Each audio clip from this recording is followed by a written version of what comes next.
ఇక పశ్చిమ బెంగాల్లో అసెంబ్లీ ఎన్నికలు జరుగుతున్నాయి. ఈ నేపథ్యంలో ఇటు పశ్చిమ బెంగాల్, ఉత్తర బెంగాల్, గూర్ఖాల్యాండ్ ప్రాంతంలోని బీజేపీ పార్టీని గెలిపించకూడదని మాజీ ఎమ్మెల్యే, గూర్ఖాల్యాండ్ ఉద్యమ నాయకుడు, ప్రస్తుత ఉత్తర బెంగాల్ అభివృద్ధి శాఖ vice chairman doctor Harka Bahadur Chatri ఆరోపించారు. బీజేపీ పాలిత ప్రాంతాల్లో దళితులపై బీజేపీ వివక్ష చూపుతుందన్నారు. గూర్ఖాల్యాండ్ లో బీజేపీని గెలిపిస్తే దళితులపై వివక్ష చూపుతుందని ఆరోపించారు.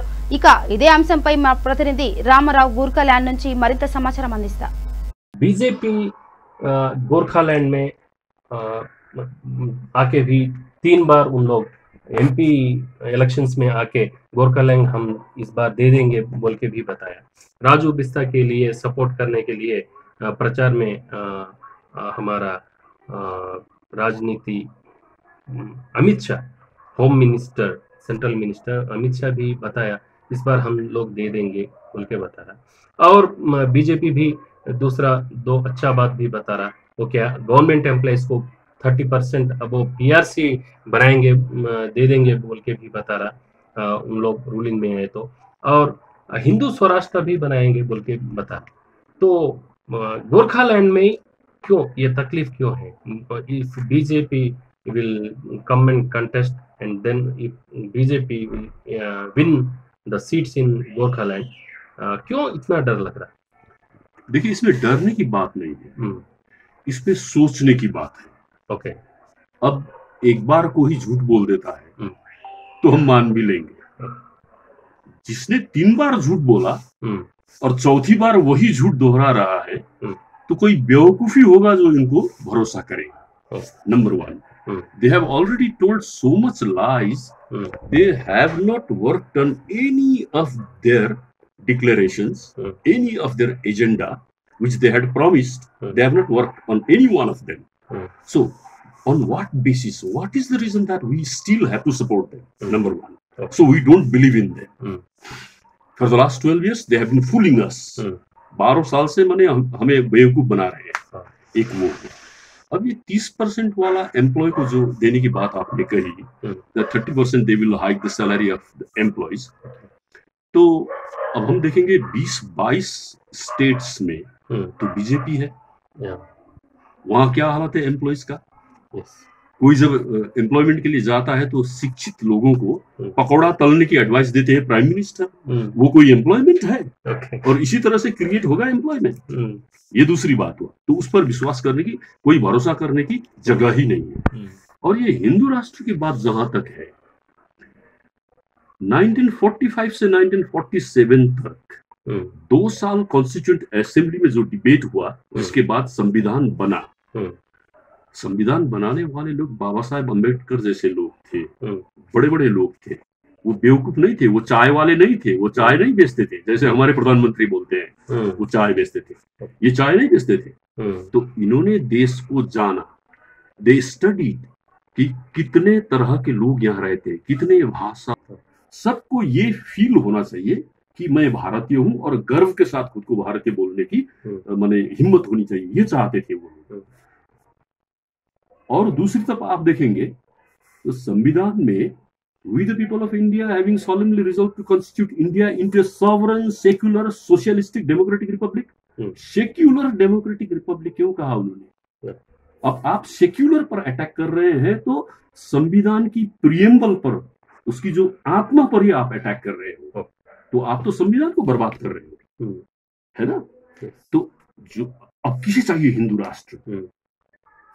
मैं हिंदू हूं तो मैं घर में राम को हर सुबह शाम को मैंने दिल में रखता हूं।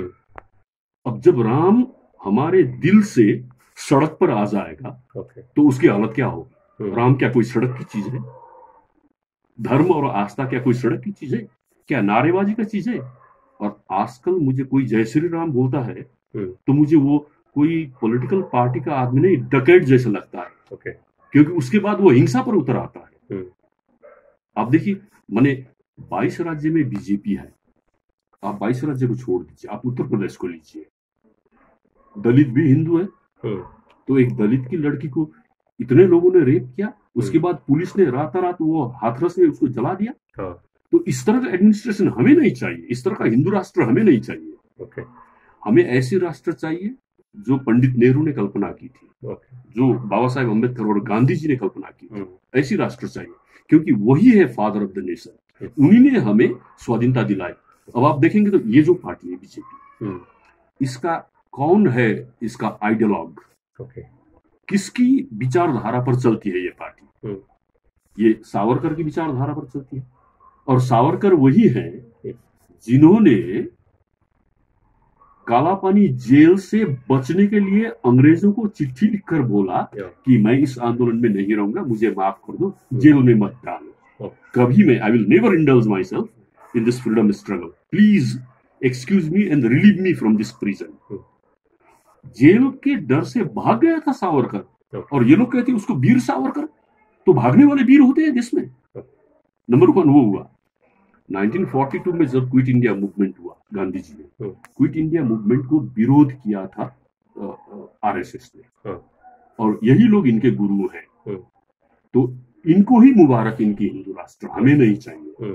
राम इनका ही नहीं है, हमारे भी है।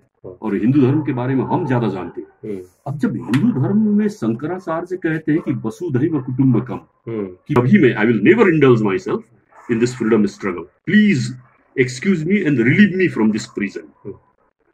जेल के डर से भाग गया था सावरकर, और ये लोग कहते हैं उसको वीर सावरकर, तो भागने वाले वीर होते हैं देश में।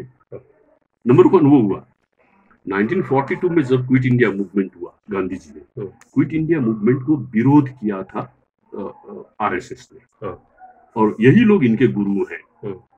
तो इनको ही मुबारक, इनकी हिंदू राष्ट्र, हमें नहीं चाहिए। राम इनका ही नहीं है, हमारे भी है। और हिंदू धर्म के बारे में हम ज्यादा जानते हैं। अब जब हिंदू धर्म में शंकराचार्य कहते हैं कि वसुधैव कुटुंबकम, कि पूरी दुनिया हमारे फैमिली है, तो ये कहां से आगे, कैसे हिंदू आ गए कि मुस्लिम नहीं है, ईसाई नहीं है, सिख नहीं है, सिर्फ हिंदू ही है? इनको वो लाइसेंस कहां से मिली? इसीलिए they should be rejected outright for the better health of this country, for the better economic health of this country, for better social life of the country. We need to reject BJP lock, stock and barrel. West బెంగాల్లో జరగబోతున్న ఈ ఎన్నికల నేపథ్యంలో గోర్ఖాల్యాండ్ లో మూడు నియోజకవర్గాల్లోనే elections ఇక్కడ tough గా నడుస్తుంది. అయితే గోర్ఖాల్యాండ్ లో రీజనల్ పార్టీస్ ఉన్నాయి. గూర్ఖా జన్ముక్తి మోర్చా అనేది ఒకటి ఉంది, అందులో 2గా చీలిపోయినాయి. అయితే బీజేపీ సందెట్లో సడేమియాగా వచ్చి గెలుచుకొని వెళ్ళాలని చెప్పేసి చూస్తుందని చెప్పేసి అంటున్నారు. అయితే ఈ 12 సంవత్సరాల నుంచి 3 సార్లు ఎంపీ సీట్లో బీజేపీకి గెలిపించాం, కానీ బీజేపీ ఇప్పటివరకు కూడా గోర్ఖాల్యాండ్ మీద పల్లెత్తు మాట కూడా ఎత్తలేదని చెప్పేసి అంటున్నారు. కాబట్టి బీజేపీకి మేము ఈసారి ఈ అసెంబ్లీ ఎన్నికల్లో ఏ విధంగా మేము దానికి సపోర్ట్ చేస్తాము అని చెప్పేసి కూడా వ్యతిరేకిస్తున్నారు. అలాగనే జన్ ఆందోళన్ పార్టీకి ప్రెసిడెంట్ గా కొనసాగుతున్న డాక్టర్ హర్కా బహదూర్ ఛత్రి ప్రస్తుతం ఆయన నార్త్ బెంగాల్ డెవలప్మెంట్ డిపార్ట్మెంట్ కి వైస్ చైర్మన్ గా కూడా కొనసాగుతున్నారు.